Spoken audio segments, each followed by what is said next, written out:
गुरुमाऊली आदरणीय नितीन भाऊ आणि माझ्या स्वामी समर्थ दिंडोरी पुणेचे सगळे सेवाव्रती असे कार्यकर्ते, या सगळ्यांचं मी मनपूर्वक अभिनंदन करतो. मी तुमच्यात आलो नाही की मला हेवा वाटतं तुमचा. किती भाग्यवान लोक तुम्ही की तुम्हाला गुरुमाऊली मिळाली. आणि कित्येक वर्ष काही तर बोलतो मला असे भेटत ना, अगदी त्यांच्या आजी आजोबांपासून त्यांना हा पंथ मिळालेला आहे. खरोखर भाग्यवान आहात तुम्ही, म्हणून तुमचं मी अभिनंदन केलं. मला इथे ही बोलायची संधी दिली त्याबद्दल आदरणीय नितीन भाऊंचं मी खूप खूप आभार मानेन. त्यानंतर शेखरजी माझ्या संपर्कात असतात, त्यांचे आभार मानतो. खरं सगळ्यांचेच आभार मानायला पाहिजे.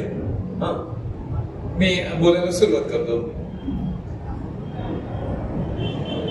करिअर काय नेमकं असतं? करिअर बाजारात काय विकलं जातंय इकडे आमचं लक्ष असतं. मला काय हवंय हा विचार नसतो आमच्या मनामध्ये. मग मैत्रीण चालली म्हणून मी जाणार, मित्र झाला म्हणून मी जाणार, असं काहीतरी चाललेलं असतं. करिअर निवडताना मी काय काळजी घ्यायला पाहिजे हे आम्हाला कोणी सांगतच नाही. तुम्ही बघा, सगळ्यांनी रॉकेट लॉन्चिंग ऐकलं असेल. श्रीहरिकोटा इथून इस्रो जे आपले आहे, Indian space and research organisation, रॉकेटनी काही सॅटेलाइट अवकाशात व्यवस्थित करतात.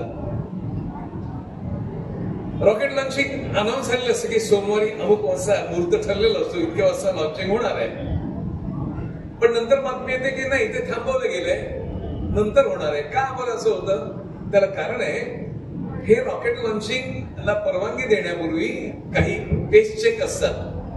तर टेस्ट चेक जो पूर्ण होत नाही तर रॉकेट लॉन्चिंगला परवानगी मिळत नाही.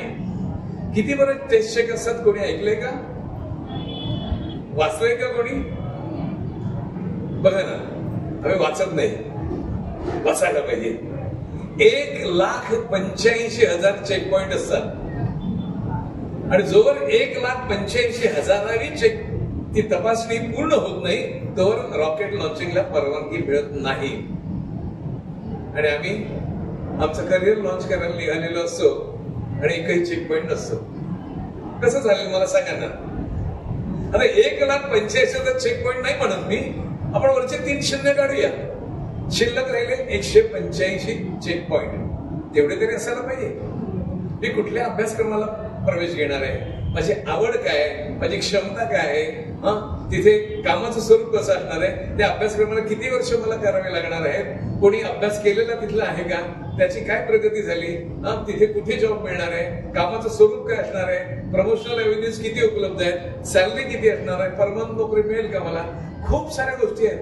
या सगळ्यांचा आपण विचार करायला पाहिजे. आम्ही ते नाही करत. आम्हाला फक्त एक दिसतं की नाही, माझ्या मावशीची मुलगी ती आर्किटेक्ट झाली आणि आज लंडन मध्ये खूप पैसा कमावते, बस एवढंच आमचं एक. आणि आजकाल पैसा हा सगळ्यात मोठा फॅक्टर झालेला आहे.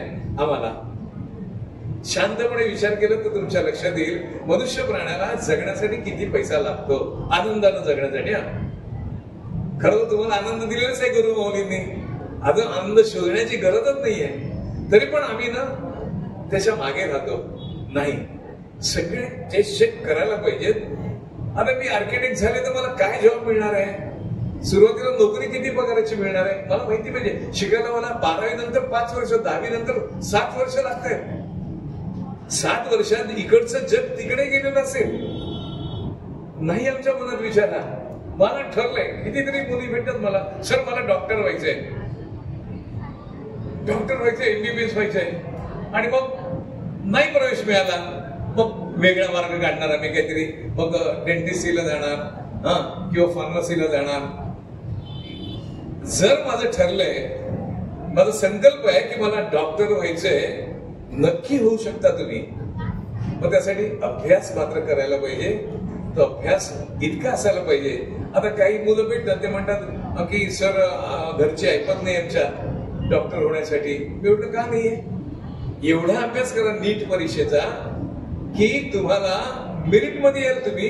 आणि AIIMS all India institute of medical science दिल्लीला तुम्हाला प्रवेश मिळेल. तिथे फी लागते फक्त 10,000 रुपये. मी तेवढा अभ्यास करायला पाहिजे. आज खूप साऱ्या मुलांना इंजिनियर व्हायचं असतं. इंजिनिअरिंग साठी मग आम्ही सीईटी देणार, हा चांगलं ऍडमिशन घेतोय, पण JEEचं काय? मला IIT ला का नाही प्रवेश मिळवायचा? माझं स्वप्न मोठं पाहिजे. काही मुलं नाही, मग सर मी मेन्स देणार आहे, ऍडव्हान्स देणार नाही. या आधीच जर मी ठरवलं, स्वप्न जर एवढंसं बघितलं तर मला तसंच मिळणार आहे ना. यासाठी मी मोठी स्वप्न पाहायला पाहिजे, जे आम्ही नाही पाहत. तर करिअर निवडताना चेक पॉइंट ठेवा, स्वतःची क्षमता बघा आणि मगच ठरवा मला इकडे जायचंय. आणि काय होते, मला सगळ्या क्षेत्राची माहिती असायला पाहिजे. आम्हाला 1-2 क्षेत्र माहिती असेल तेवढ्याचाच आम्ही विचार करतो, त्याच्या पलीकडे जातच नाही आम्ही. मला तर लोक भेटतात, म्हणतात सर इंडियामध्ये काय फ्युचर नाहीये. स्कायचं लिमिट आहे, स्कायचं लिमिट इंडियामध्ये. एक गोष्ट सांगतो मला. आता बघा, इथे इंजिनियर लोक काही असतील, काही जे नातेवाईक असतील. भाभा ऍटॉमिक रिसर्च सेंटर मुंबईला आहे, अजून त्याच्या खूप ठिकाणी युनिट्स आहेत. हैदराबादला आहे, गांधीनगरला आहे. तर या ठिकाणी BARC मध्ये ट्रेनी सायंटिफिक ऑफिसरची भरती होते. कोणी इंजिनियर असलेला, कोणी तो फॉर्म भरलाय का असेल तर त्याने हात वर करा. कारण माहिती आमच्याकडे पोहोचतच नाही, कारण आम्ही वाचत नाही. मोठा प्रॉब्लेम तो आहे. वाचाल तर वाचाल हे लक्षात घ्या. आता ही अपॉर्च्युनिटी सांगतो तुम्हाला मी. आणि बरं, दुसरी गोष्ट काय झाली आमच्या समाजामध्ये ना, असं झालेलं आहे आजकाल. पर्टिक्युलरली मी महाराष्ट्र, बाकीचं मी फिरलेलं नाही. महाराष्ट्राबद्दल मी सांगतो की आम्हाला संतांनी सांगून ठेवले, जे जे आपणाशी ठावे ते ते इतरांशी शिकवावे, शहाणे करून सोडावे जन. नाही करत आम्ही, स्वतःकडेच ठेवतो. मी खूप साऱ्या कॉलेजेसमध्ये जातो, मुलांना विचारतो, कोणी जाहिरात आलेली असेल त्याचा फॉर्म भरला, staff selection commission for example, कोणी फॉर्म भरलाय. एखाद दुसरा म्हणून हात वर होतो. मग मी त्याला विचारतो, आता कोणी स्टाफ सिलेक्शन कमिशनची परीक्षा दिलेली आहे का? त्यांनी कृपया हात वर करा. ठीक आहे, आता आपण वेगवेगळ्या ठिकाणी आलेलो. कॉलेजमध्ये कसं असं एकत्र असतात सगळी मुलं. एखाद दुसरा हात वर गेलं, त्याला विचारतो, तुला मित्र नाहीत का रे? तो आहेत ना सर, खूप मित्र आहेत.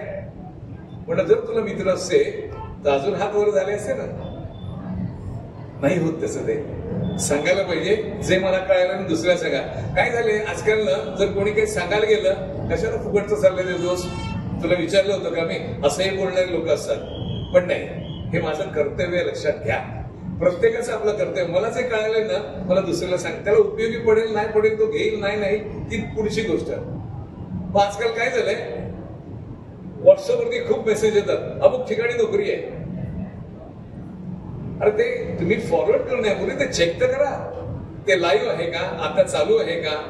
नाही बघत लोक. दिसलं ना, एक IMD इंडियन मेट्रोलॉजिकल डिपार्टमेंटची जाहिरात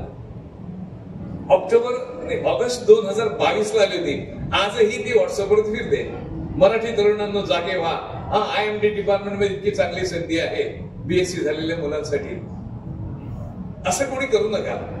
तुम्हाला फॉरवर्ड करायचंय, लोकांचं भलं करायचंय ना, वाचा, समजून घ्या आणि मगच फॉरवर्ड करा. काय झालंय, त्याच्यामुळे मुलांचा या व्हॉट्सअपवरचा विश्वास उडत चाललाय. हे पहिलं लक्षात. कुठलीही फॉरवर्ड करू नका. हे पहिलं स्वतः समजून घ्या, मगच दुसऱ्याला पाठवा.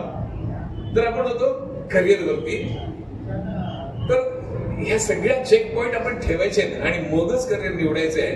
पण मी काय असायला पाहिजे बघा, आता अलीकडे युद्ध झालं पॅलेस्टाईनचं आणि युक्रेन. तेव्हा पेपरला टाइम्स ऑफ इंडियाला फोटो आला होता पहिल्या पेजवरती. नेत्यानाहू, त्यांचे जे प्राईम मिनिस्टर आहेत इस्रायलचे, ते आपल्या मुलाला आशीर्वाद देत आहेत. कशा करता माहितीये का? सैन्यात सोल्जर म्हणून जॉईन करायला चाललाय तो. आणि आमच्याकडे किती जणांची मुलं जातात सैन्यामध्ये? नाही. करिअर निवडताना I want to serve my nation, that should be your priority. मला देशाची सेवा करायची ही पहिली प्रायोरिटी पाहिजे. दुसरी प्रायोरिटी मला पाहिजे, मला माझ्या कुटुंबाचं सौख्य बघायचं आहे. माझं करिअर बाजूला, मला पहिलं कुटुंबाचं सौख्य बघायचे, आई वडिलांची मनशांती पाहायची आहे मला, हा विचार पहिला पाहिजे. म्हणून मी नेहमी सांगत असतो, जिथे आमची सांपत्तिक स्थिती बेताची आहे अशा मुलांनी तर आवर्जून पहिली शक्य तेवढ्या लवकर नोकरी मिळवली पाहिजे. मुलींना तर मी जास्त सांगत असतो की तुम्ही सांपत्तिक स्थिती काही असो तुमची, पहिली नोकरी मिळवा. परंतु नोकरी कधी मिळणार आम्हाला? खूप लोकांचे गैरसमज असतात, असं वाटतं की सरकारची नोकरी म्हणजे ग्रॅज्युएट व्हायला पाहिजे. कारण काय झालेलं आहे, महाराष्ट्र सरकारने एमपीएससीची परीक्षा घेते रिक्रुटमेंट करायला, ग्रॅज्युएशन मिनिमम इसेन्शियल क्वालिफिकेशन करून टाकलं. क्लार्क व्हायचंय मला तरी ग्रॅज्युएट पाहिजे, लिपिक टंकलेखक व्हायचंय तरी ग्रॅज्युएशन पाहिजे, तलाठी व्हायचंय लोवेस्ट कॅडरचा ऑफिसर आहे तोही ग्रॅज्युएट पाहिजे. अगोदर एसएससी वाले पण होऊ शकायचे, पण सरकारला जाग आली, म्हणले नाही ग्रॅज्युएटशिवाय आम्ही कोणाला नोकरी देणार नाही. बँकवाल्यांनी तसंच केलं. बँकेमध्ये पूर्वी 10वीला 60%, 12वीला 50% आणि ग्रॅज्युएशनला 2-3 वेळा बसून पास झालेला तो पण परीक्षेला बसू शकायचा क्लर्कच्या, आणि पास झाला तर नोकरी मिळायची क्लर्कची. ते बंद करून टाकलं. ते म्हणले आता ग्रॅज्युएट पाहिजे आम्हाला. त्याच्यामुळे ग्रॅज्युएट झाल्याशिवाय आम्हाला नोकरी मिळत नाही सरकारची, हा भ्रम झालेला आहे, गैरसमज झालेला आहे. स्टाफ सिलेक्शन कमिशन आम्हाला 10वी पात्रतेवरती 12वी पात्रतेवरती नोकऱ्या देत असते. किती जणांना माहिती असते? नाही, आम्ही वाचत नाही. 10वी पात्रतेवरती जर मला केंद्र सरकारमध्ये नोकरी मिळाली तर मला पगार मिळतोय, आजच्या तारखेला सांगतोय मी, 35,000 रुपये.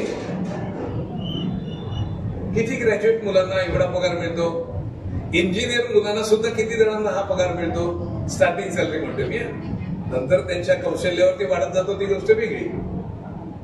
बरं, हे सगळं जर करायचं असेल मला तर काय करायला पाहिजे? पहिला अभ्यास करायला पाहिजे. हेच आम्हाला लक्षात येत नाही. का बरं लक्षात येत नाही? कारण आम्हाला 10वीला चांगले मार्क असतात, 12वीला चांगले मार्क असतात, ग्रॅज्युएशनला चांगले मार्क मिळतात, आणि आजकाल तर काय सगळीकडे पेव फुटलेलं आहे. प्रायव्हेट युनिव्हर्सिटीज येत आहेत, ऑटोनॉमस. मग तिथे काय 99.97 मार्क एक मुलगा परवा भेटला मला डिप्लोमाला, 99.97 10 पॉइंट त्याला मार्क मिळाले. एवढे मार्क मिळत आहेत. 10वीचं समजू शकतो मी, 10वीला 100% मार्क मिळाले तर कळतं मला, चालून जातं ते. कारण तिकडे ऍडिशनल मार्क असतात ना तुम्हाला, तुम्ही ड्रॉइंग करत असाल किंवा तुम्ही डान्स करत असाल, स्पोर्ट्स मध्ये असाल तर 15 मार्क, 20 मार्क, 25 मार्क असे एक्स्ट्रा मिळतात, आणि मग 100% मार्क्स होऊन जातात. ते समजू शकतो मी. पण डिप्लोमाला काय, डिग्रीला काय, कुठून एवढे मार्क मिळतात?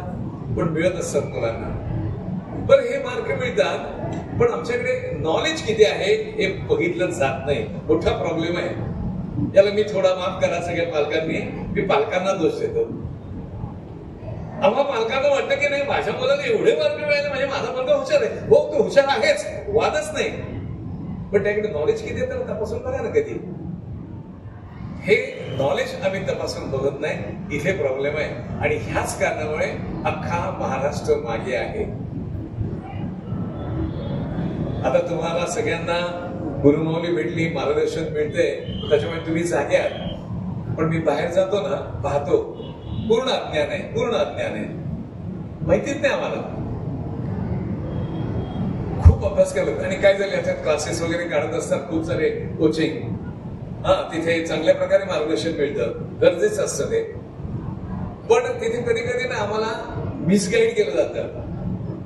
सगळ्यात मोठं उदाहरण देतो मी, माफ करा इंडिव्हिज्युअल उदाहरण सांगत नाही मी. माझे काउन्सिलिंग क्लासेस चालतात, अशीच वाट चुकलेली, रस्ता हरवलेली माणसं माझ्याकडे येत असतात. त्याच्यामुळे त्या सगळ्या गोष्टी मला माहिती आहेत. मला युपीएससी करिअर करायचंय. कधी ठरतं माझं? शाळेत असताना. एमपीएससी करिअर करायचंय. मी मुलांना विचारतो, करिअर करायचं म्हणजे कोणती परीक्षा लिहिणार आहात तुम्ही? म्हणतात युपीएससी. मी सांगतो त्यांना युपीएससी परीक्षेचं नाव नाहीये. अहो, तर मला युपीएससी करायचंय, नाही ते नाव नाहीये. युपीएससी वेगवेगळ्या परीक्षा घेत असते, त्यातली कोणती परीक्षा देणार नाही ती युपीएससी. इतकं आमचं करिअर ठरलेलं असतं. एमपीएससीचं पण तसंच. मग एमपीएससी ती कुठली गट ब ची देणार आहात, गट क ची देणार आहात, की तुम्ही राज्यसेवा देणार आहात? ठरलेलं नसतं, पण करिअर ठरलेलं असतं. तर असं न करता मी जाणून घ्यायला पाहिजे नेमकं काय आहे ते. त्यासाठी मला अभ्यास करायला पाहिजे, ही गोष्टच लक्षात घेत नाही आम्ही. तर आपण त्या गोष्टींना बाहेर पडलो. मी सांगत होतो रॉकेट लॉन्चिंगचं. I want to serve the nation, that should be first priority.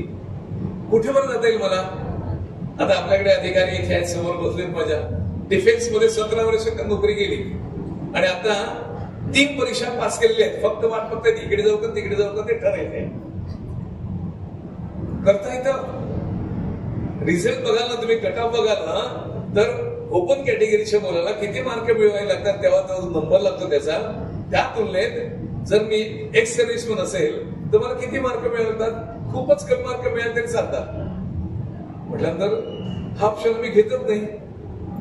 जर मी आर्मीमध्ये गेलो, नेव्हीमध्ये गेलो, एअरफोर्स मध्ये गेलो, इंडियन कोस्ट गार्ड ह्या 4 डिफेन्सच्या सर्व्हिसेस आहेत. बाकी अलाइड सर्व्हिसेस सोडून द्या. इंजिनिअरिंग सर्व्हिसेस आहे आणि बाकी अशा तिथेही जाता येतं. एक्झिक्युटिव्ह, नॉन एक्झिक्युटिव्ह दोन्ही प्रकारच्या पोस्ट असतात तिकडे. पण शेवटी सरकारची तुम्ही देशाची सेवा करताय हे लक्षात घ्या. तर ते पहिलं ठरवलं कधी जाता येतं. आम्ही ना मुलं काय करतो, दुसरं काय नाही मिळालं की मग विचार करतो आता जाव्या डिफेन्स मध्ये जाव्या. तोवर वेळ संपलेली असते, कारण तिकडे वयाची मर्यादा खूप कमी असते.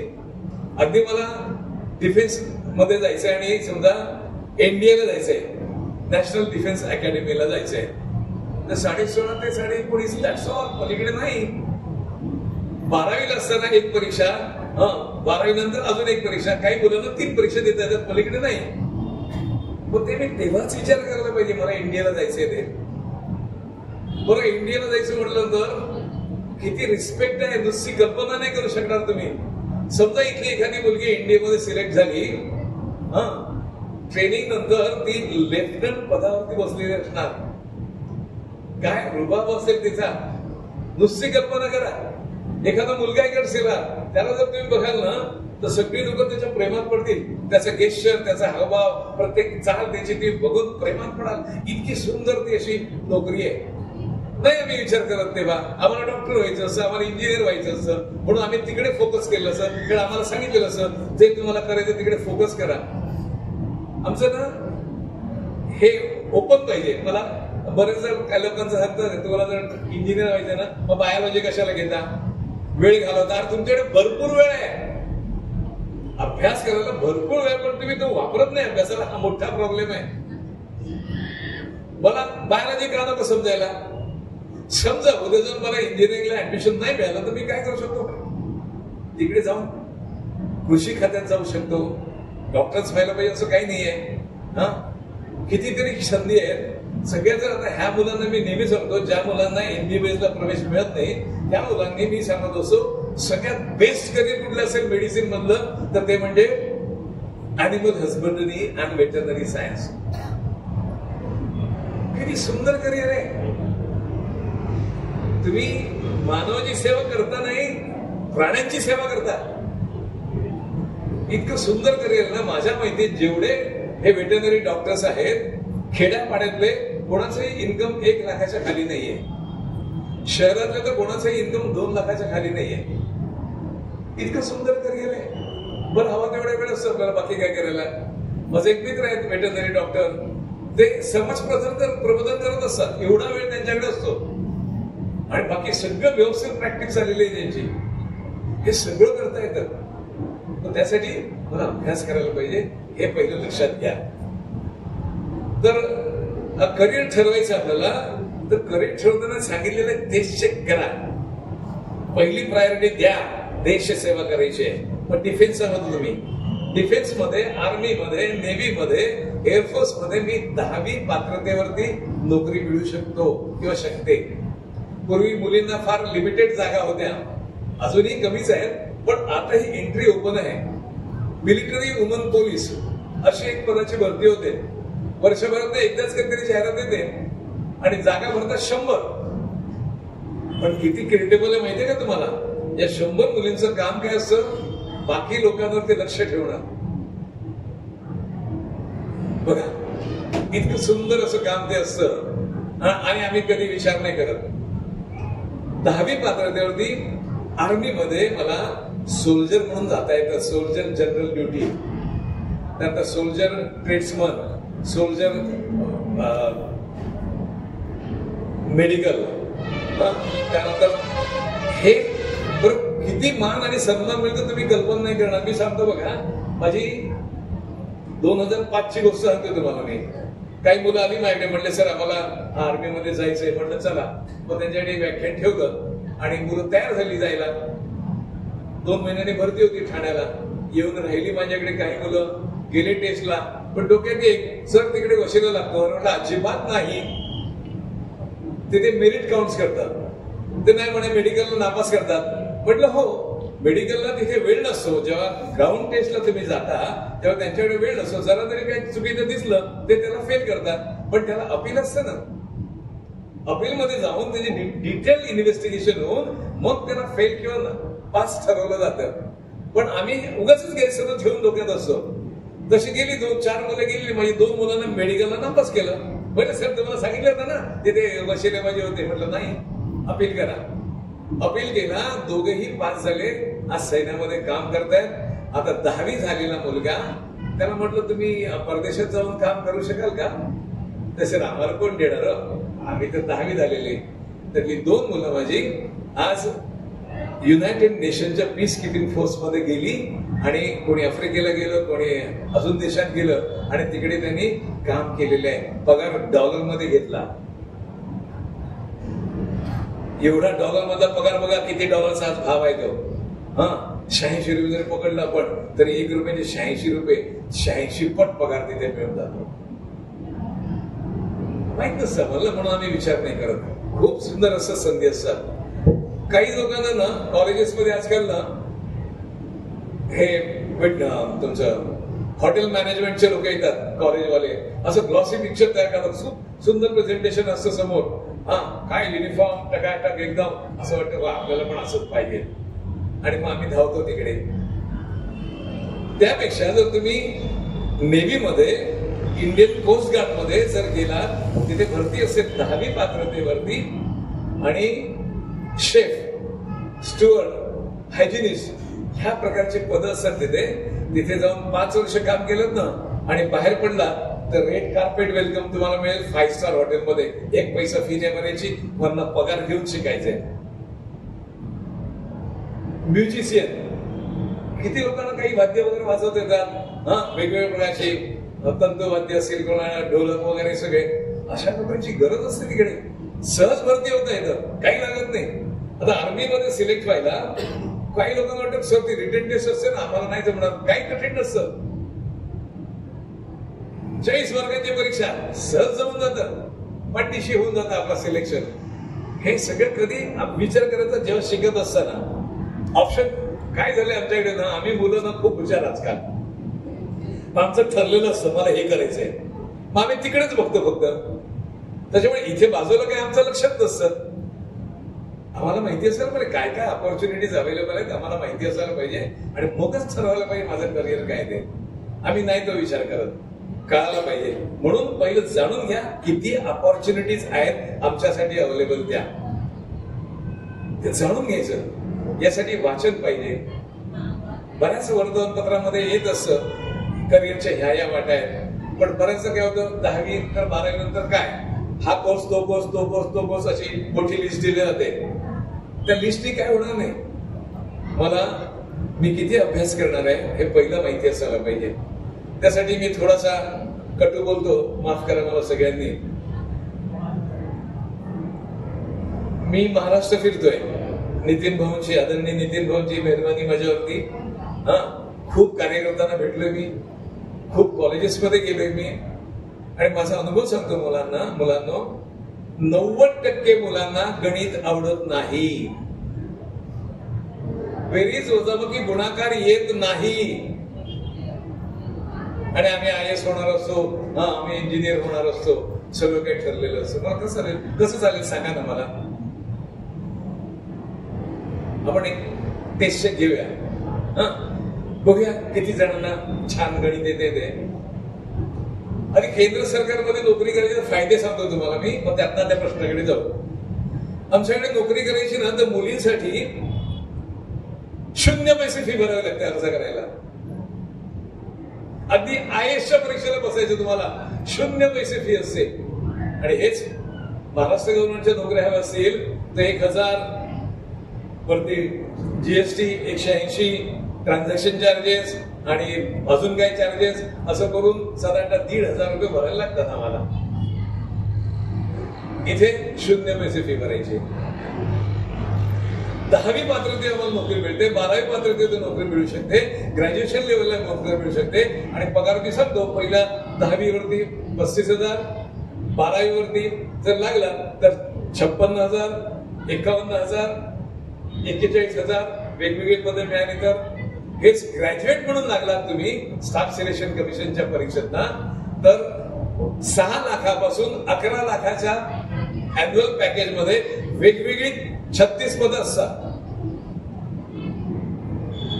किती लोकांना माहिती आहे की किती बरं जागा ऑल इंडिया मध्ये जागा असतात. मग आम्हाला किती असतील मी तुम्हाला सांगतो. जेवढ्या स्टाफ सिलेक्शन कमिशनच्या ऑल इंडियाच्या जागा असतात त्याच्या 20% जागा महाराष्ट्रासाठी असतात. 2022 ची परीक्षा झाली कंबाईंड ग्रॅज्युएट लेवल एक्झामिनेशन, ज्याला कुठलाही ग्रॅज्युएट बसू शकतो. त्याचा रिझल्ट आला आणि 36,001 जागा भरल्या गेल्या. त्यातल्या 25% जागा महाराष्ट्रात होत्या, म्हणजे 9,000 जागा आमच्यासाठी होत्या. आम्ही बसतो नाही परीक्षेला, कसं मिळणार आम्हाला? किती ग्रॅज्युएट असतील नाही विचार केला आम्ही. बरं ग्रॅज्युएट कुठलाही चालतो, हा तो इंजिनियर पण चालतो. आता बघा रेल्वेमध्ये भरती आहे, त्याला ग्रुप डी म्हणतात. मग आमच्याकडचे लोक महाराष्ट्रातले पर्टिक्युलरली या परीक्षेला बसतच नाहीत, कॉलेजला जाणारे किंवा ग्रॅज्युएट झालेले. तेवढं ग्रुप डी आहे, आमच्या थोडीच आमच्यासाठी येते. पण UP बिहारचा इंजिनियर सुद्धा या परीक्षेला बसतो आणि सिलेक्ट होतो, नोकरी मिळवतो. मी national academy of customs excise and नार्कोटिक्सला फॅकल्टी म्हणून 5 वर्ष काम केलं. या 5 वर्षात हजारो कॅन्डिडेट्स माझ्याकडे आले ट्रेनिंगसाठी. कोणी लोअर डिव्हिजन क्लर्क म्हणून जॉईन केलं, कोणी टॅक्स असिस्टंट म्हणून जॉईन केलं, कोणी अप्पर डिव्हिजन क्लर्क, कोणी इन्स्पेक्टर, कोणी सुपरिटेंडंट, कोणी IRS असे लोक जॉईन करायचे आणि डिपार्टमेंटला आल्यानंतर ते अभ्यास करायचे आणि त्यांना कोणी IAS झालं, कोणी IPS झालं, कोणी त्यांच्या पब्लिक सर्व्हिस कमिशन राज्याच्या त्यातनं जाऊन डेप्युटी कलेक्टर झालं, असिस्टंट कमिशनर ऑफ पोलीस झालं, कोणी स्टेट बँकेमध्ये कुठल्या आणखी बँकेमध्ये प्रोफेशनल ऑफिसर झालं. कुठे राहिलं का त्याला? क्लार्क म्हणून जॉईन केले, इन्स्पेक्टर म्हणून जॉईन केले, अभ्यास करत राहिले आणि गेले पुढे. इथे प्रॉब्लेम आमच्या पालकांचा आहे. आमच्या पालकांना काय वाटतं महाराष्ट्रातल्या, एकदा मुलाला नोकरी मिळाली, हातात पैसे आले की त्याचा अभ्यासाचं लक्ष होऊन नाही. ज्याला अभ्यास करायचा तो अभ्यासच करणार. अपवाद असतात, नाही असं नाही, कुठलाही नियम अपवादाशिवाय एखाद्याचं उडू शकतं, नाही असं नाही. पण जर मी ठरवलंय की मला पुढे जायचंय, प्रगती करायची आहे, तर मी निश्चित अभ्यास करणार आहे. अक्षरशः शेकड्यानी लोक IAS IPS झालेले आहेत माझ्या समोर. बोला माहित नसतं आम्हाला ना, आम्हाला सांगितलं बघा नाही नाही अभ्यासाकडे लक्ष दे. पण आजकाल पालक इतका घोटाळा करतोय ना, आम्ही मुलाला सांगतो आम्हाला शिकायला नाही मिळालं, तुम्ही शिका. कसं चालेल? माझ्या मुलांना जर नोकरी मिळायला हवी चांगली तर मला आतापासूनच प्रयत्न करायला पाहिजे. कधीपासून? वयाला 18 वर्ष पूर्ण झाली नाही की मी परीक्षेला बसू शकतो. पण 18 वर्ष पूर्ण झाली म्हणजे आता समजा एक जाहिरात आली, मला 18 पूर्ण नाही, मला परीक्षेला बसता येईल का? नाही बसता येणार. नाही बसता येईल, प्रोव्हाइडेड ती कट ऑफ डेट काय साधारणतः कट ऑफ डेट जर पुढची असेल, आता आपण आहोत मार्च मध्ये, बरोबर आहे. ज्या जाहिराती आता येत आहेत त्यांची कट ऑफ डेट 1 ऑगस्ट 2025 असते. बऱ्याचशा परीक्षांची फॉर्म भरण्याची शेवटची तारीख कट ऑफ डेट असते. पण जिकडे कट ऑफ डेट पुढची आहे, 10वी पात्रतेत नोकरी आहेत, 12वी पात्रतेत नोकरी आहेत, मी बसू शकते ना. मला 18 आज पूर्ण नाहीत, पण त्या तारखेला 1 ऑगस्ट 2025 मला होणार आहेत पूर्ण, मी बसू शकतो. हे सांगितलंच जात नाही मुलांना. लक्षात घ्या, कट ऑफ डेट खूप इम्पॉर्टंट असते.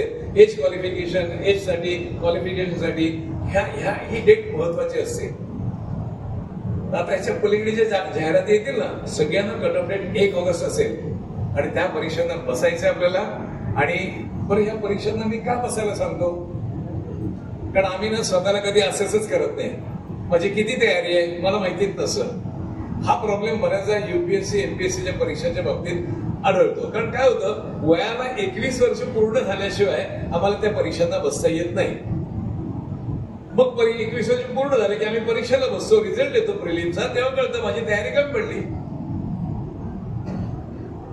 हेच जर मी 18 वर्ष पूर्ण व्हायची वाट पाहत बसलो आणि परीक्षांना बसत गेलो तर मला कळेल ना माझं नॉलेज किती आहे. नाही, आमच्याकडे नॉलेज नसतं. त्यासाठी मी सांगत होतो, आमच्याकडे 0 पैसे फी आणि सुट्टी किती असते माहितीये का केंद्र सरकारमध्ये? आपण कामाचे दिवस एकत्र करू, सुट्टीचे दिवस एकत्र करू. किती दिवस काम करावं लागत असेल, किती दिवस सुट्टी मिळत असेल? 6 महिने काम, 12 महिन्यांचा पगार मिळतो. 6 महिने प्रॅक्टिकली सुट्टी असते. खरं नाही वाटणार तुम्हाला? मी हिशोब देतो तुम्हाला. एका वर्षामध्ये किती आठवडे असतात कोणी सांगेल का? एका वर्षामध्ये किती आठवडे असतात? कुत्रेचे हातवर करा. कसं काढलं तो पाठवतो. कधी कधी आपली मेमरीनं दगा देते. उत्तर काढून दाखवा मला. स्पर्धा परीक्षेची तयारी करणारे हुशार मुलांचं लक्षण हेच असतं की मला पटकन सांगता आलं पाहिजे, असं नाही sir. Very good, very good. हा बघा, बाकीच्या संधीच मिळाली नाही कारण त्यांनीच पहिलं उत्तर देऊन टाकलं अगदी बरोबर. मला कळत नाही का लोकांना माहित नसतं एका वर्षामध्ये किती आठवडे असतात ते. तिला बरोबर माहितीये, एका वर्षाचे दिवस 365 आहेत, आठवड्याचे दिवस 7 आहेत. 365 भागिले 7 उत्तर येतं 52. अगदी बरोबर उत्तर दिलं. पण बाकी लोक विचार करत बसले, एका महिन्यात 4 आठवडे असतात, वर्षाला 12 महिने असतात, 12×48 असं उत्तर आलं असतं आमचं. नाही. आणखीन इकडे बऱ्याच जणांना, आता आपल्या स्वामी समर्थ याच्यातले खूप जणांना हा प्रश्न माहिती आहे, कारण तोच प्रश्न मी पुन्हा पुन्हा विचारत असतो. हा प्रश्न पण पुन्हा पुन्हा विचारलेला असतो. एकदा असंच झालं, शेगाववरनं एक फोन आला आपल्या सेवेकरी. तर प्रश्न विचारला मी, त्यांना नाही उत्तर आलं. त्यानंतर 1-2 तासांनी आणि एक मुलीचा फोन आला, तिला एक 2 प्रश्न विचारला, तिने पटकन उत्तर दिलं. माझ्या लक्षात आलं काय झालं नेमकं ते. मग तिला विचारलं कसं उत्तर काढलं सांग बरं. नाही सांगता आलं. लक्षात का? तर प्रश्न विचारतो मी, 3 + 3 × 6 + 2 बरोबर किती? 3 + 3 × 6 + 2 बरोबर किती? इंग्लिश मध्ये विचारतो. 3 - 3 × 6 + 2 = what? उत्तर आलं तर हात वर करा. आणि जोवर तुमचा हात वर जात नाही तोवर मी समजणार की तुम्हाला उत्तर आलेलं नाही.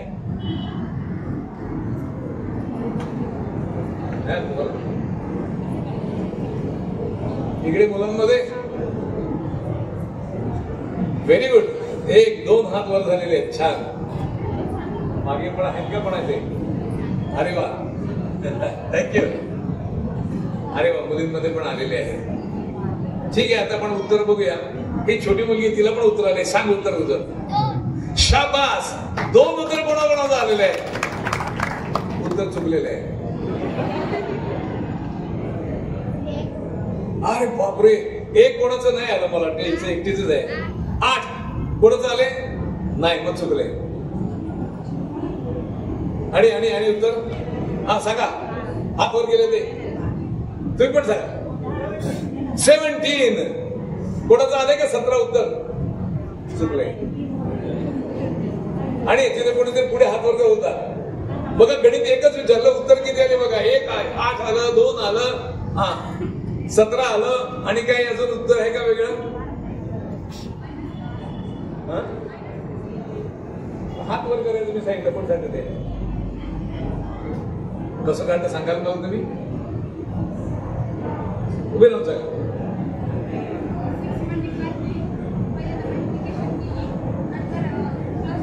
नाही, मल्टिप्लिकेशन केलं झालं. उत्तर काय आलं? हा, त्यात 2 मिळवले, किती? 20 झाले. बरोबर. मग त्यांना काय केलं? मग 17 आले. अरे आता तुम्ही 18 मध्ये 2 मिळवले, 20 झाले होते तुमचे.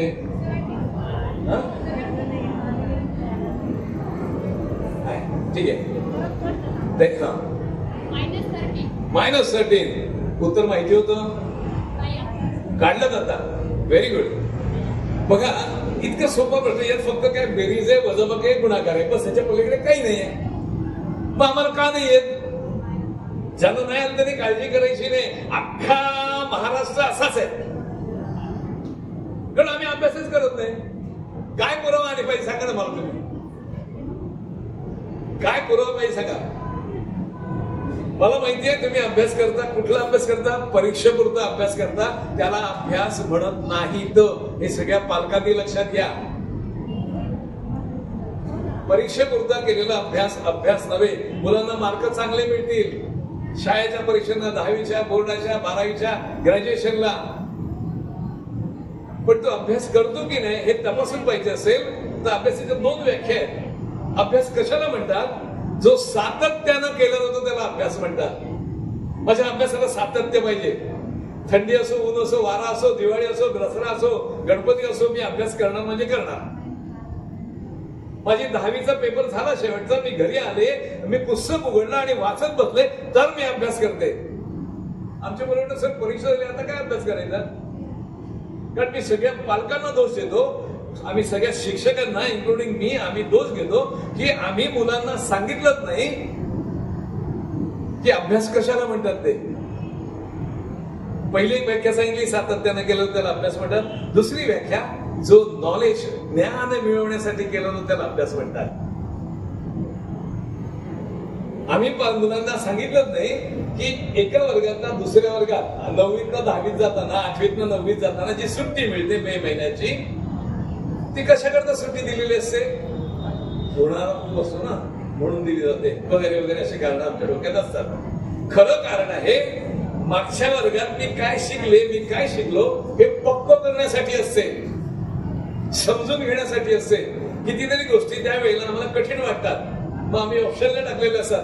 ते ऑप्शन पक्क करण्यासाठी असते. हे आम्ही कधी सांगितलंच नाही. मी पाहिल्यात कितीतरी आया 10वीची परीक्षा झाली, आई गो काय अभ्यास केलास तू वर्षभर, जा आता तू मामाच्या गावाला जा, नाही तर कुठेतरी पिकनिकला जा. अरे अभ्यास करायला पाहिजे, सातत्य पाहिजे अभ्यासाला. किती जण वाचन करतात? Very good. काय काय वाचलंय का तू? हा सांगा. कादंबरी कुठली? ययाती कादंबरी वाचली. आणि कोणाचे चरित्र वाचले का? ते वाचायला पाहिजे. कादंबरी पण वाचायची नाही असं नाही, पण जे लोक सक्सेसफुल झालेत ना, जे यशस्वी आहेत मागची पिढी, त्यांचे पण चरित्र मी वाचायला पाहिजे, तर मला कळतं. आता बघा, महात्मा गांधी, मोहन करमचंद गांधी आफ्रिकेमध्ये होते. त्यांनी टॉल्स्टॉय वाचला. टॉल्स्टॉय वाचला म्हणून ते महात्मा झाले, नाहीतर ते वकीलच राहिले असते. भरपूर पैसा कमावला असता त्यांनी. वाचायला पाहिजे. आम्हाला बदलायचं असेल तर जीवनामध्ये जे यशस्वी झालेले लोक आहेत त्यांची चरित्र वाचा. वेळ असतो. तुम्हाला माहितीये का ह्या वाचनाने किती फरक पडतो? डॉक्टर रघुनाथ माशेलकर किती अभ्यास करत असतील ते, तेव्हा ते एवढे मोठे झाले. किती पेटंट त्यांच्या नावावरती आहेत. 52 विद्यापीठांनी जगातल्या त्यांना पीएचडी दिली आहे. 52 अशीच मिळाली का? कल्पना करा. आणि किती डाऊन टू अर्थ असतात ते लोक. माशेलकरांची मुलगी आज लंडन मध्ये हॉटेलमध्ये काम करून शिकते, पार्ट टाइम काम करतात.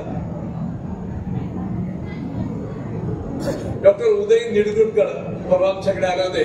ते स्वतःच सांगत होते, म्हणाले माझ्या आईनं 33 वर्ष नोकरी केली. MA BEd होत्या त्या, MA MEd होत्या. आणि नोकरी कुठे केली? प्राथमिक शाळेत नोकरी केली. मग त्यांनी विचारलं तिला, काय ग आई 33 वर्षात किती मुलांना घडवलंस तू? ते म्हणली ते मला माहित नाही. मग त्यांनी एक आठवण सांगितली त्यांची, 33 वर्षात एकही दिवस मी शाळेत लेट गेली नाही आणि माझ्या सगळ्या मुलांना तो बँडा घालून दिला. किती मुलं बदलली असतील नुसती कल्पना करा. शिक्षक हे आदर्श असतात मुलांचा. म्हणून त्या प्रत्येक शिक्षकानं मी आदर्श असायलाच पाहिजे असा अट्टास धरला पाहिजे. 33 वर्षात एकही लेट नाही. एका युनिव्हर्सिटीचे व्हाईस चान्सलर ते हे उदय निरगुडकर चालले होते तिकडे लेक्चरसाठी. रस्त्यात एक ट्रक थांबला गार्बेज घेऊन जाणारा आणि तो ड्रायव्हर उतरला आणि त्याने येऊन विश केलं ह्या लोकांना. यांनी विचारलं ते हे कोण होते. तो व्हाईस चान्सलर आहे, कुलगुरू आहे त्या युनिव्हर्सिटीचा. तो म्हणतो माझा मुलगा आहे जो ट्रक चालवत होता आणि नोकरी करत शिकत होता. तो स्वतः PhD करत होता मॉलिक्युलर बायोलॉजी मध्ये. त्याला कसली लाज नाही. आम्ही लाज करतो, अरे बापरे कसं काही जायचं इकडे, माझे वडील कोण आहेत. नाही, तिकडे वर्क कल्चर वेगळं आहे. आमच्याकडे तर नाही जमणार कारण आम्हाला कोण नोकरीच देणार नाही, पार्ट टाइम नोकरी. कारण आमच्या लोकांना फुल टाइमच नोकरी मिळत नाही तर पार्ट टाइम कोणाला देणार. पण हे लक्षात घ्या, यांना मेसेज घ्या की मला मेहनत करायला पाहिजे. ते लोक नाही मेहनतीला माग पडतात. गाडीच्या कचऱ्याचा ड्रायव्हर झाला तो मुलगा जो PhD करतोय मॉलिक्युलर बायोलॉजी मध्ये. आणि आम्ही रेल्वेची भरती आली, ग्रुप डी ची आम्ही फॉर्म सुद्धा भरत नाही. शी ते काय व्हायचं, ट्रॅक मेंटेनर काय व्हायचं का, हेल्पर व्हायचं का, हमाल व्हायचं का. मी कोणालाही ते व्हायला सांगत नाही. मी फक्त आणि फक्त परीक्षांना बसायला सांगतो. कारण ह्या परीक्षांचं गुपित कशात दडलेलं आहे हे कोणीच सांगत नाही तुम्हाला. अशा किती स्पर्धा परीक्षा लिहिण्याचा आमच्याकडे अनुभव आहे, याच्यावरनं ठरतं मला हवी असलेली स्पर्धा परीक्षा मी पास करू शकणार की नाही. ते नेमकं याच्या विरुद्ध सांगितलं जातं. अख्खं जग सांगते. आज मी एकटाच तेवढा अतिशहाणा म्हणायचं मला हरकत नाही. मी एकटाच सांगत असतो की अशा किती स्पर्धा परीक्षा लिहिण्याचा माझ्याकडे अनुभव आहे, याच्यावर ठरतं मला हवी असलेली स्पर्धा परीक्षा मी पास करणार की नाही. ते आम्हाला सांगितलं जातं फोकस करा. UPSC करायचे ना, मग प्लान B तयार ठेवा. इथे घोटाळा आहे. माझं सांगणं असं की your academics should be your plan A, not plan B. तुम्ही जे शिकताय ते तुमचं प्लान A असायला पाहिजे. तिकडे टॉपला जा, गोल्ड मेडल मिळवा. 4-5 वर्ष घालवली UPSCच्या मागे, MPSCच्या मागे, नाही यश मिळालं, या परत आणि तुम्हाला कोणी हसत नोकरी देईल हे लक्षात घ्या. तर प्लान A, प्लान B ने घोटाळा केलेला आहे. बऱ्याचदा प्लान B म्हणून आम्हाला सुचवलं जातं की तुम्ही इंजिनिअरिंगला जा आणि फोकस करतो UPSC करा. म्हणजे इंजिनिअरिंग पास करतो, कोण नोकरी देणार आम्हाला. यासाठी लक्षात घ्या की मला my academic should be my plan A. पण आता अभ्यास किती करायचं ते बघून घेऊ आपण. आम्हाला वाटतं की थोडासा अभ्यास करतो बस. मी 10वीला असताना अर्धा तास केलेला आणि मला एवढे मार्क मिळाले. मला जर विचारायला माझं उत्तर असतं दिवस रात्र अभ्यास करायला पाहिजे. करतो का मी?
पुन्हा एकदा सगळ्यांना श्री स्वामी समर्थ. आदरणीय नितीन भाऊंचं आगमन झालेलं आहे. त्यांच्याप्रती नतमस्तक होऊन माझं मी पुढे भाषण कंटिन्यू करतो.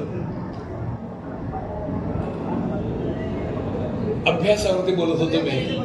अभ्यास किती करायला हवाय ते आणि कसा करायला हवाय ते. माझं उत्तर ऐकलं तुम्ही की दिवस रात्र अभ्यास करायला पाहिजे, झोपायचं नाही का असं प्रश्न.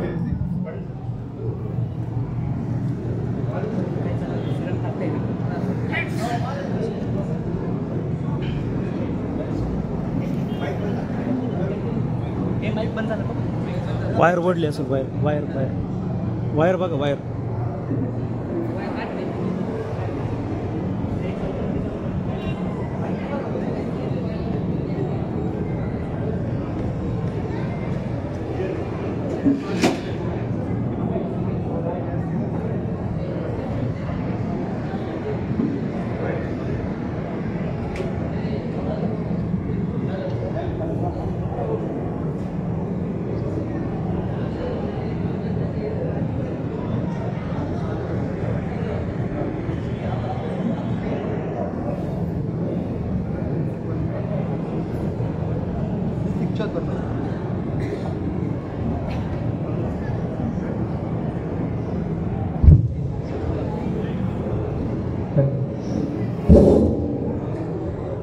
श्री स्वामी समर्थ.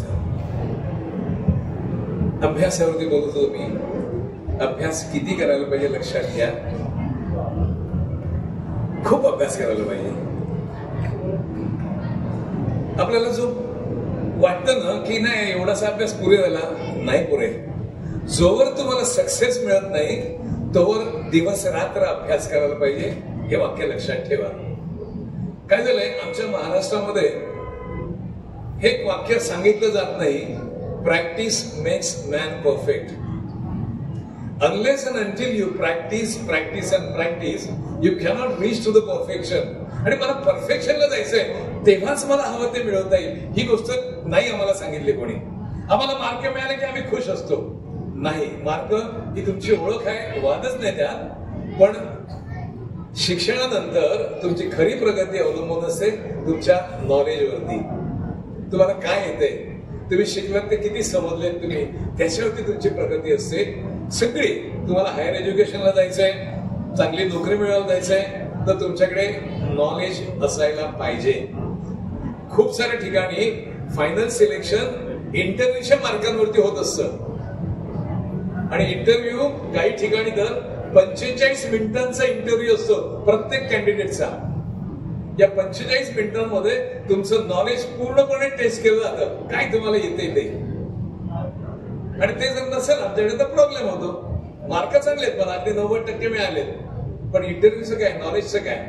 यासाठी माझ्याकडे प्रत्येक गोष्ट मी समजून घेतली पाहिजे, आत्मसात केलेली पाहिजे. आजकाल बऱ्याच लोकांना गणिताचा प्रॉब्लेम होतो. पहिलं तर बाहेर काढा त्यात, सगळ्या मुलांनी बाहेर या. परमेश्वरानं सगळ्यांनाच सारख्या आकाराचा मेंदू दिलाय, सारखी बुद्धिमत्ता असलेला पण मेंदू दिलेला आहे. पण थोडासा कुठेतरी फरक असतो ना बुद्धिमत्तेमध्ये. कोणतरी खूप हुशार असतो, कोणतरी कमी हुशार असतो. का बरं हे होतं असं?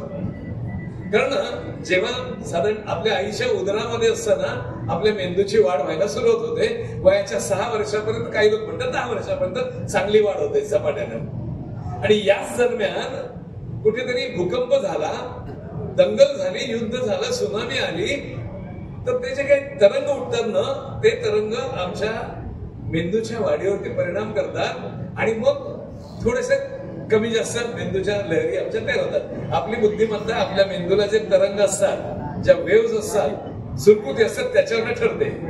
आता तुम्ही जर आयझॅक न्यूटन सारखे जर शास्त्रज्ञ घेतले तर त्यांच्या मेंदूला आमच्या तुलनेत 1000 पट सुरकुती असतील.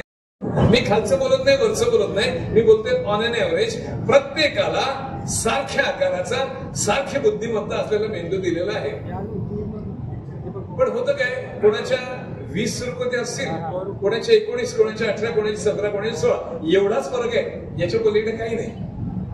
आता ज्याच्या 20 सुरकुती आहेत त्याला एकदा वाचून लक्षात राहील, ज्याच्या 19 आहेत त्याला 2 वाचायला, ज्याच्या 18 आहेत त्याला 3 दा, 17 आहेत त्याला 4 दा आणि 16 आहेत त्याला 5-6 वाचायला. एवढाच फरक आहे. मग आम्ही 5-6 वाचतो का? नाही वाचत.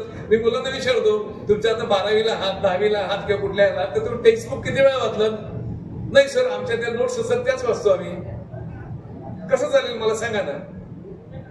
जर माझं टेक्स्टबुक मी वाचलं नाही, मी माझी गोष्ट सांगतो, मी खेड्यामध्ये शिकायला होतो SSC ला, तेव्हा SSC 11वीला असायची गोष्ट सांगतोय. 1970-71 ची 71 ला परीक्षा दिलेली.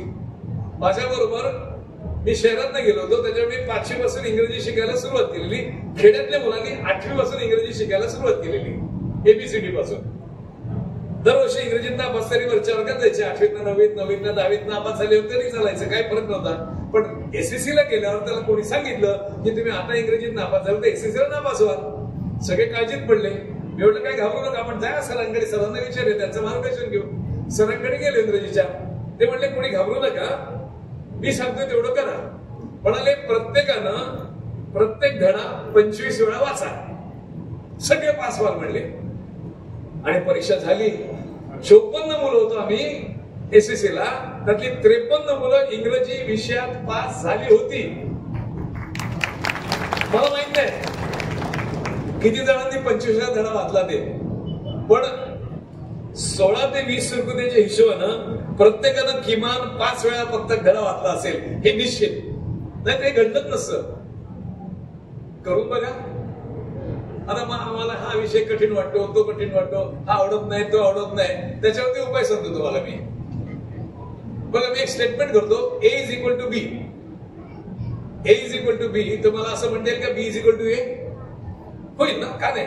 जर A = B असेल तर B = A असणार. माझं A काय लक्षात घ्या, माझं A आहे जे मला आवडतं. काय माझं A आहे? जे मला आवडतं. आणि माझं B आहे ते मी मनापासून करतो किंवा करते. असंच असतं ना, जे मला आवडतं ते मी मनापासून करते की नाही? बरोबर आहे.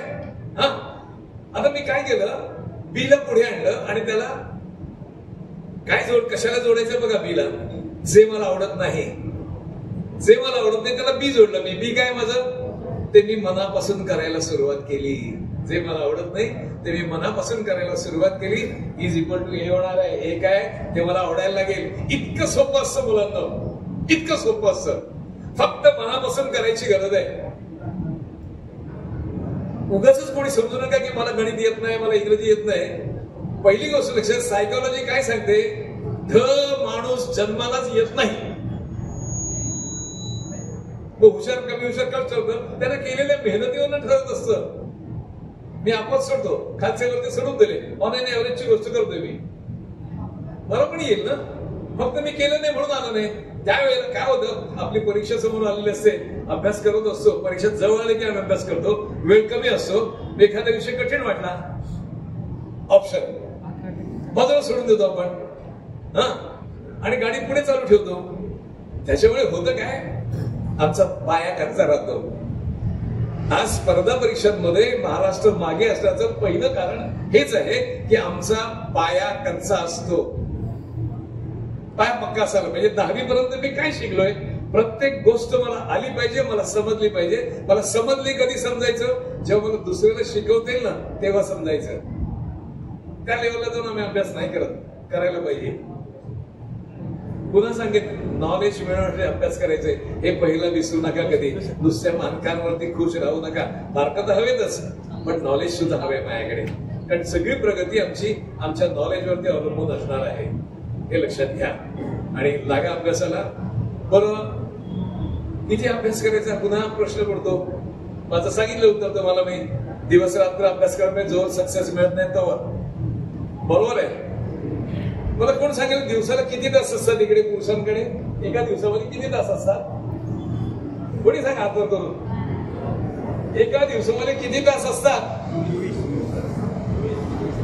उठून हा 24 तास असतात इकडे. एका दिवसामध्ये किती 24च असतात. बरोबर ना? म्हणजे तुमचं म्हणणं आहे की सगळ्यांच्या दिवसाला 24 तास असतात. बरोबर आहे. हा तुमचा गैरसमज आहे, कारण तुम्ही मला भेटला नाहीत कधी. मी काय सांगतो बघा, माझ्या मुलांच्या दिवसाला 27 तास असतात. कसं काय शक्य आहे?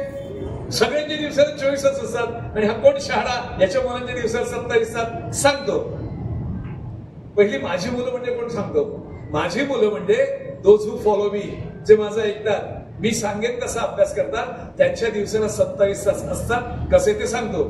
माझी मुलं रात्री 10च्या आधी झोपी जातात, सकाळी 4च्या आधी उठतात, सकाळी 4 ते 7 3 तास अभ्यास करतात आणि हा सकाळचा 3 तासांचा अभ्यास दिवसाच्या 6 तासांच्या अभ्यासाच्या बरोबरचा असतो. 3 तास एक्स्ट्रा मिळाले, 24 आणि 3 27 झाले.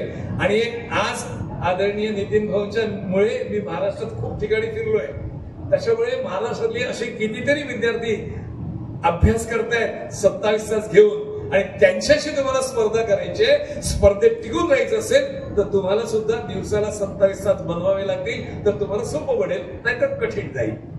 जमणार नाही असं म्हणणार नाही, कठीण जाईल. तर दिवसाला 27 तास बनवायचे, 10च्या आधी झोपायचे, सकाळी 4च्या आधी उठून अभ्यासाला लागायचे, 3 तास अभ्यास करा. काय होतं, आज खूप मुलांचा गैरसमज आहे, सर आमचा रात्री अभ्यास छान होतो. मग काय होतं, रात्री अभ्यास करताना आज विषय मला हा पूर्ण करायचा आहे, तो झालेला नसतो, म्हणून मी अभ्यास करत राहतो आणि झोपायला लेट होतो, मग सकाळी उठायला लेट. नाही चालायचं ते. रात्रीचा अभ्यास चांगला होणंच शक्य नाही. कारण सांगतो तुम्हाला मी, दिवसभरात खूप घटना घडलेल्या असतात. कोणतरी चांगलं बोललेलं असतं, कोणतरी वाईट बोललेलं असतं, कोणी अपमान केलेला असतो. हे सगळं बॅक ऑफ द माइंड फिरत असतं आमच्या. मग माझा फुलेस्ट लेवलला कॉन्सन्ट्रेशन कसं येणार? नाही माझं कॉन्सन्ट्रेशन होऊ शकत. तर मी तेव्हा अभ्यास करतो म्हणून लक्षात राहतं माझ्या. पण हेच मी रात्री झोपलोय, my body is relax, my mind is relax, आणि मी प्रसन्न मनाने सकाळी उठून अभ्यास करतोय किंवा करते, सगळं पक्क इकडे इम्प्रिंट घेऊन जातं, लक्षात राहतं. हे लक्षात घ्या. म्हणून ही सवय लावा. त्यासाठी मी जेम्स क्लिअरच्या पुस्तकाचा दाखला देईन. जेम्स क्लिअर नावाचा एक ऑथर आहे, त्याने एक पुस्तक लिहिलं, ॲटॉमिक हॅबिट्स त्या पुस्तकाचं नाव. तो म्हणतोय habits are atomic, habits are compounded. ते ॲटॉमिक समजणं कठीण आहे, कंपाऊंडेड समजू शकतो, कारण आम्ही 9वीला शिकलो. चक्रवाढ व्याज, कंपाऊंड इंटरेस्ट. त्यात कसं असतं, व्याजावरती व्याज चढवलं जातं. मी बँकेमध्ये फिक्स्ड डिपॉझिटला पैसे ठेवले तर व्याजावरती व्याज वाढून मुदतीच्या अंतिमानं चांगली रक्कम परत मिळते. हेच मी कर्ज काढलं बँकेकडनं, करोना आला आणि काय प्रॉब्लेम झाला, कर्ज नाही फेडता आलं, व्याजावरती व्याज वाढून माझी कर्जाची रक्कम दुप्पट तिप्पट झाली, पण खूप कठीण पडलं ते फेडायला. म्हणून त्याने एक थिअरी मांडली आहे, जर तुमच्या चांगल्या सवयी असतील तर त्या वाढत जाऊन तुमचा फायदा करणार आहेत, आणि जर चुकीच्या सवयी असतील तर वाढत जाऊन तुमचं नुकसान करणार आहेत. लक्षात घ्या. सवयी काय असतात हो? सवयी आम्हाला उघड्या डोळ्यांनी दिसतात, कधी कधी आम्हाला नाही दिसत, पण आई बाबाला नक्की दिसतात. बस तेवढ्याच बदलायच्या. पण आम्ही बदलायला मागत नाही. प्रत्येक क्षणाला मनुष्य बदलत असतो, पण आम्ही बदलायला घाबरत असतो. बदलायला पाहिजे आम्हाला, कळलं का? बदलायचं तरच. म्हणून त्यांनी थिअरी मांडली जेम्स क्लिअरनी, की unless and until you change your habits, your destiny is not going to change. जोवर तुम्ही तुमच्या सवयी बदलत नाही, तुमचं नशीब नाही बदलणार. मी नाही, जेम्स क्लिअर सांगतोय. बस काय करायचं, फक्त सवयी बदलायच्या. सवयी कोणत्या? उघड्या डोळ्याने दिसतात त्या, आम्हाला नाही दिसल्या, आई बाबांना दिसतात त्या. बदला, निश्चित आपलं नशीब बदलणार. आता एका मुलाने विचारले सांगितल्यावरती, सर नशीब का असतं का हो? आता जर कोणी मला विचार, मी त्यालाच तूच सांग, कोणाला सांगायचं काय नशीब काय असं का? वेळ आपल्याकडे, मीच सांगतो. मी त्याला दिलेलं उत्तर सांगतो. मी म्हटलं खूप लोक भेटलीत मला जे म्हणाले की आमच्या नशिबात नव्हतं म्हणून आम्हाला नाही मिळालं. मी नाही मान्य करत, मी मान्य करतो. योग वशिष्ठ ग्रंथ काय म्हणते ते. योग वशिष्ठ ग्रंथ सांगते की नशीब वगैरे काय नसतंच मुळी, नशीब वगैरे काय नसतंच मुळी. जे असतं ते आपल्या मेहनतीचं फळ असतं. लक्षात घ्या किती महत्व आपल्या मेहनतीला आहे ते. खूप लोक याच्यावरती आर्ग्युमेंट करतात. मी म्हणतो मी नाही सांगत हे, मला बोलून काय उपयोग, माझी समज एवढीच आहे. योग वशिष्ठांची तुम्ही आर्ग्युमेंट कराल का? तर जा त्यांच्याकडे आर्ग्युमेंट करा आणि सांगा तुम्ही चुकीचं काहीतरी मांडलंय. वशिष्ठ मुनी आहेत ते, त्यांच्याशी आम्ही आमची लेवल जाईल का बुद्धीची आर्ग्युमेंट करायला? खूप कंगोरी आहेत त्याला. वादाचा विषय आहे, वादात नको जागा. मी तर म्हणतो आपल्या प्रगतीच्या मार्गातला हा त्यांचा खूप सुंदर असा संदेश आहे की नशीब वगैरे काय नसतंच मुळी, जे असतं ते तुमच्या मेहनतीचं फळ असतं. म्हणून मुलांनो, मेहनतीला कुठेही कमी पडू नका. खूप मेहनत करायची, खूप मेहनत करायची. किती करायची? जो मला सक्सेस मिळत नाही तोवर. लक्षात घ्या. आता काय काय अपॉर्च्युनिटीज असतात आताच्या करंट अपॉर्च्युनिटी. मुद्दाम सांगतो तुम्हाला मी. किती बघा, बऱ्याच जणांना युपीएससी करायचं असतं, पण युपीएससीची कुठली परीक्षा लिहितात? सिव्हिल सर्व्हिसेस एक्झामिनेशन, ज्याला आम्ही IAS ची परीक्षा म्हणतो. पण मी स्टॅटिस्टिक्स घेऊन ग्रॅज्युएट झालेला आहे, मॅथमॅटिकल स्टॅटिस्टिक्स घेतलेला आहे, अप्लाइड स्टॅट्स मध्ये डिग्री घेतलेली आहे. अशी मुलं त्या परीक्षेला बसू शकतात. IES Indian economic services and ISS Indian statistical services. त्याला स्टॅटिस्टिकल सर्व्हिसेसला फक्त ग्रॅज्युएट लागतो. स्टॅटिस्टिक्स, मॅथमॅटिकल स्टॅटिस्टिक्स आणि अप्लाइड स्टॅटिस्टिक्स मधला. बसत त्या परीक्षेला क्लास 1 तुम्ही होऊन जाणार डायरेक्टली. पण तिकडे प्रमोशनल अव्हेन्यूज खूप चांगले आहेत. नाही आम्ही विचार करत. ती आता परीक्षा ऑन आहे.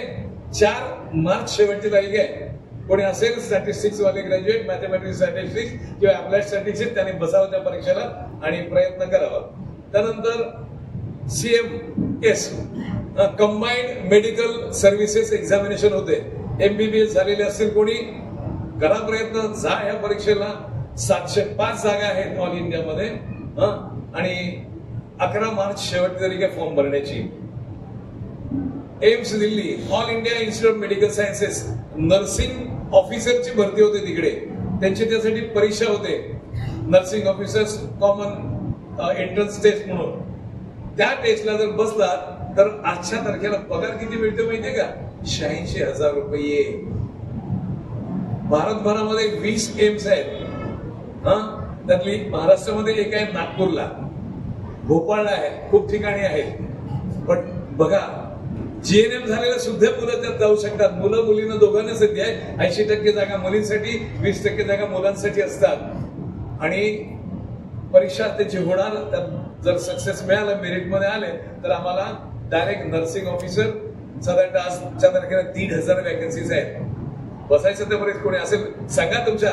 मी सगळ्या महिलांना विनंती करतो, मला माहिती आहे आया खूप चांगल्या असतात, त्यांच्या बहिणी असतात, त्यांच्या मैत्रिणी असतात, त्यांना सांगतील. पण मुली तुमच्यावरती मला नाही वाटत, कारण तुम्हाला अभ्यास असतो ना, त्यांना नसतो, म्हणून त्या देऊ शकतात वेळ. त्यावेळी तुम्ही सांगा की कोण GNM असेल, BSc नर्सिंग झालेलं असेल, त्यांना म्हणा बसा या परीक्षेला, खूप चांगली नोकरी मिळू शकते. त्यानंतर airport authority of India, airport authority of India मध्ये ज्युनियर असिस्टंट फायर सर्व्हिसेस मध्ये भरती आहे. Junior assistant fire services. पात्रता काय लागते? 12वी उत्तीर्ण झालेला मुलगा पण जाऊ शकतो. मेकॅनिकल, त्यानंतर ऑटोमोबाईल आणि फायर इंजिनिअरिंग डिप्लोमा मध्ये पण जाऊ शकतात. कुठे आम्हाला माहितीये? आम्हाला तर डिप्लोमा करायचा किंवा डिग्री करायची, पण तो विचार करणार. हो कराच तुम्ही ते, पण ह्या परीक्षेला पण बसून अंदाज घ्या ना तुमची तयारी किती आहे ती. डायरेक्ट तुम्ही ज्युनियर असिस्टंट फायर सर्व्हिसेस मध्ये जाऊ शकाल. बघा किती चांगली संधी असते ती. त्यानंतर इलेक्ट्रॉनिक्स वाल्यांना आहे संधी, इलेक्ट्रिकल वाल्यांना आहे. ह्या सगळ्या संधी आहेत. परत ड्रायव्हिंग शिकावं लागतं. काही जणांना आजकाल सगळ्यांकडे गाड्या असतात, तर मी ड्रायव्हिंग बरेचसे मुलं शिकलेले असतात. फक्त LMV लाईट मोटर व्हेकलचं लायसन्स पाहिजे माझ्याकडे, तर मी त्या परीक्षेला इलिजिबल होतो. Bank of Baroda apprentice. आता अप्रेंटिस मध्ये ग्रॅज्युएट झालेल्या मुलांना अप्रेंटिसशिप असते. कितीतरी लोकांना माहितीच नसतं. स्टेट बँक ऑफ इंडिया मध्ये 2019 मध्ये 8,550 अप्रेंटिसची जाहिरात आली होती. मुलं परीक्षेला बसली, सिलेक्ट झाले, अप्रेंटिस झाले तिथे. आणि अप्रेंटिसशिप 1 वर्षाची झाल्यानंतर जेव्हा त्यांची रेग्युलर भरती आली क्लेरिकल ग्रेडची, ती मुलं परीक्षेला बसली, त्यांनी अप्रेंटिसशिप केली होती. त्या मुलांना 20 मार्क एक्स्ट्रा दिले लेखी परीक्षेमध्ये. 20. आज तुम्ही बघा, 1 मार्क कमी पडला म्हणून रडणारी मुलं असतात. 20 मार्क सगळेच सिलेक्ट झाले ज्यांनी अप्रेंटिसशिप केली होती. तर आपण ही करायला पाहिजे. ग्रॅज्युएट झाले, तुमच्याकडे जॉब नाही ना, अप्लाय करा. ज्या दिवशी सिलेक्शन होईल त्या दिवशी विचार करा मी जाऊ की नको जाऊ. ते आम्ही ना आताच ठरवतो ना, मला तर परीक्षेचा अभ्यास होणार, ती कधी परीक्षा येईल माहित नाही, तो विचार करू नका. आता पहिला फॉर्म भरा. आणि जर तुमचा नंबर लागला, बरं काय आजकाल तर प्रॉक्टेड सगळ्या एक्झाम होतात ऑनलाईन बऱ्याचशा ठिकाणी. घरी बसून परीक्षा द्यायची, फक्त कॅमेरा लागतो तिकडे, आपला ID तिथे एक्झिबिट करायला लागतो आणि घरात बसून. आजूबाजूला कोणी नाही पाहिजे, ती कंडिशन असते. इतकं सोपं आहे. कोणी परीक्षेला सेंटरला पण जावं लागत नाही. तर ही अप्रेंटिसची संधी घालू नका. ग्रॅज्युएशन झालं असेल ताबडतोब अप्लाय करा. नंतर काय तिथे गेलंच पाहिजे असं काही नाहीये. कुणी तुमच्याकडे जबरदस्ती येणार नाही तुम्हाला न्यायला. 4000 जागा आहेत महाराष्ट्रामध्ये, 388 जागा आहेत, गोव्यामध्ये 10 जागा आहेत. बघा, ग्रॅज्युएट मुलांनी विचार करा, ज्यांच्याकडे नोकरी नाही त्यांनी अप्रेंटिसशिपचा 15,000 रुपये शहरामध्ये मिळणार आहेत आणि ग्रामीण भाग असेल तर 12,000 रुपये मिळणार आहेत दर महिन्याला स्टायपेंड. त्यानंतर सिडको मध्ये सिव्हिल इंजिनियर, आर्किटेक्ट, प्लॅनिंग वाले इंजिनियर्स त्यांच्यासाठी भरती आहे. खूप चांगली संधी असते. नाही आम्ही बघत तिकडे. ज्युनियर प्लॅनरची भरती आहे. ज्यांनी बी प्लॅनिंग केलेलं आहे त्या लोकांना जाता येईल तिकडे. शेवटची तारीख आहे 8 March. Supreme court of India मध्ये भरती आहे. ज्युनियर कोर्ट असिस्टंट 241 जागा आहेत. दिल्ली, सुप्रीम कोर्ट पुढे दिल्लीला आहे. अरे बापरे, दिल्लीला आमची आई पाठवणार नाही. मी फक्त परीक्षेला बसायला सांगते आणि परीक्षा तर तुम्हाला इकडे सेंटर द्यायचे. नाशिक सेंटर सुद्धा असेल, नसलं तर औरंगाबाद तर नक्कीच असतं. काय प्रॉब्लेम आहे बसायचं? कुठलाही ग्रॅज्युएट चालतो त्या परीक्षेला. त्यानंतर महाज्योती, सारथी, बार्टी आणि TRTI या संस्था माहिती आहेत का मुलांना तुम्हाला? महाज्योती जे इतर मागासवर्गातले उमेदवार आहेत, जे विमुक्त जाती भटक्या जमातीतले उमेदवार आहेत, जे विशेष मागास प्रवर्गातले उमेदवार आहेत, यांच्यासाठी ही सरकारने एक संस्था काढलेली आहे. वेगवेगळ्या परीक्षांची पूर्वतयारी करण्यासाठी तिकडे तुम्हाला कोचिंग दिलं जातं आणि कोचिंग घेताना दर महिन्याला आम्हाला 10,000 रुपये स्टायपेंड देतात. ते माहितच नसतं आम्हाला. अगदी UPSCच्या परीक्षेला बसायचंय, दिल्लीला जाऊन दिल्लीच्या क्लासमध्ये ऍडमिशन घ्यायचं. तिकडची फी हेच लोक भरणार आहेत. बार्टी असो, महाज्योती असो किंवा सारथी असो, ते भरतील आणि दर महिन्याला वरनं तुम्हाला 13,000 रुपये सबसिस्टन्स अलाउन्स म्हणून देतील. आम्ही आपल्या घरात बसून प्रयत्न करत असतो घ्या, कारण मार्गदर्शन खूप गरजेचं असतं हे लक्षात घ्या. तर महाज्योती जे OBC वाले आहेत, विमुक्त जाती भटक्या जमातीचे आहेत, विशेष मागास प्रवर्ग आहेत, त्यांनी महाज्योतीचं वेबसाईट खोला. आता संधी आहे मिलिटरी ट्रेनिंगसाठी. तिथे प्रवेश चालू आहे. 15 मार्च शेवटची तारीख आहे अर्ज करण्याची. त्यानंतर मिलिटरी ट्रेनिंग आहे. त्यानंतर UGC आणि ती जी नेट परीक्षा असते, त्यानंतर CSIR आणि UGC जॉईंट नेट एक्झाम असते आणि MSCET चे प्रिपरेशन ज्यांना करायचे आहे त्या मुलांनी तिथे प्रवेश घ्या. दर महिन्याला 10,000 रुपये स्टायपेंड मिळणार आहे तुम्हाला. ऑफलाईन कोचिंग आहे, अनिवासी आहे, राहण्याची सोय नाही. राहण्याची सोय आपल्याला करायला लागेल, पण आपल्याला दर महिन्याला 10,000 रुपये मिळणार आहेत. वर्षाला पुस्तकांसाठी 12,000 मिळणार आहेत. ह्या संधी आहेत. तसंच बार्टीमध्ये असतं, तसंच सारथीमध्ये असतं. मराठा कुणबी लोकांसाठी सारथी आहे. बार्टी बाबासाहेब आंबेडकर ह्याच्यासाठी बार्टी आहे. शेड्यूल कास्टसाठी. शेड्यूल ट्राईबसाठी TRTR आहे. त्यांच्याकडे ह्या सगळ्या स्कीम आहेत. आता जी मुलं सिव्हिल सर्व्हिसेस एक्झाम पास झाले UPSCची, मेन्सला आणि इंटरव्ह्यूला गेले, त्यांना 25,000 रुपये हे लोक देतात. अर्ज करायचं, 25,000 घ्यायचे. मार्गदर्शन, मॉक टेस्ट सुद्धा ते लोक घेत असतात. सगळ्या समाजासाठी, फक्त OBC किंवा ह्यांच्यासाठी नाही, सगळ्या समाजाच्या वेगवेगळ्या संस्था आहेत, तेवढं लक्षात घ्या. एक DFCCIL डेडिकेटेड फ्रेट CCIL रेल्वेची कंपनी आहे. त्याच्यामध्ये 10वी पात्रतेवरती भरती आहे. ITI झालेल्या मुलांना, ज्यांना 60% मार्कात ITI आला, अशा मुलं त्या परीक्षेला बसू शकतात. 464 जागा आहेत. सहज नोकरी मिळते, कारण लोकांना माहितीच नसतं. कॉम्पिटिशन फार लिमिटेड असते. अशा संधीच घालवायच्या नाही. बसा परीक्षेला, सिलेक्ट करा, तर त्या दिवशी ठरवा जायचं की नाही जायचं. ते ड्रायव्हर झालेले असतात, ड्रायव्हिंग शिकलेले असत लोक. CISF मध्ये नोकरी मिळू शकते आम्हाला.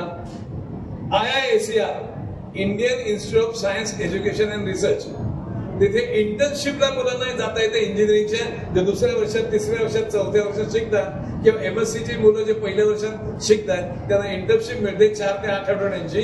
फिनान्शियल असिस्टंट मिळत नाही, पण कुठल्या इन्स्टिट्यूशन मध्ये तुम्ही शिकताय बघा, जगन्मान्य अशी इन्स्टिट्यूट आहेत त्या, तिथे मिळते. 21 मार्च शेवटची तारीख आहे. जर कोणी असेल तर करा अर्ज. खूप खूप चांगल्या संधी असतात. अशी वेळ संपते. फक्त जाण्यापूर्वी मी पुन्हा एकदा आठवण करून देईल की आपला धर्म विसरू नका. आपला धर्म आहे विद्यार्थी धर्म. विद्यार्थी धर्माचं परम कर्तव्य अभ्यास करणं. आणि तो अभ्यास जर मी नाही केला, मी या धर्माचं पालन करत नाही.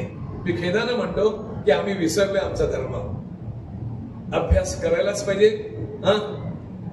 कधी विसरू नका, प्रॅक्टिस मेक्स मॅन परफेक्ट. जग खूप फास्ट चाललंय, आम्ही अजून खूप मागे आहोत. रेल्वेच्या भरती निघाल्यात, ग्रॅज्युएट लेवलला सुद्धा एनटीपीसी म्हणतात त्याला, नॉन टेक्निकल पॉप्युलर कॅडर मध्ये भरती होते ग्रॅज्युएट 12वी मुलांची. या लोकांनी युपी, बिहार किंवा साऊथ जे हिंदी बेल्ट आहे त्यांनी इंग्लिश विषय परीक्षेच्या बाहेर काढून टाकलाय. कारण ते त्यांचं गणित पक्क असतं, गणितात पैकीच्या पैकी त्यांना मार्क मिळतात. त्याच्यामुळे त्यांचाच नंबर लागावा ह्यासाठी प्रयत्न चालले आहेत. जागे व्हा आणि अभ्यासाला लागा, नाहीतर आमचं काही निभाव लागणार नाही हे लक्षात घ्या. मला वाटतं थांबायला पाहिजे. मी कोणाला प्रश्न असेल तर 2 मिनिटं देऊया आपण. काय असेल प्रश्न तर, नाही तर कार्यक्रमानंतर सुद्धा विचारू शकाल. कोणाला आता थोडीशी भीती वाटत असेल तर. पण काही असतात, कोणी विचारतं विचारून घ्या. पंडितशी कोणी, पालक कोणी चालेल.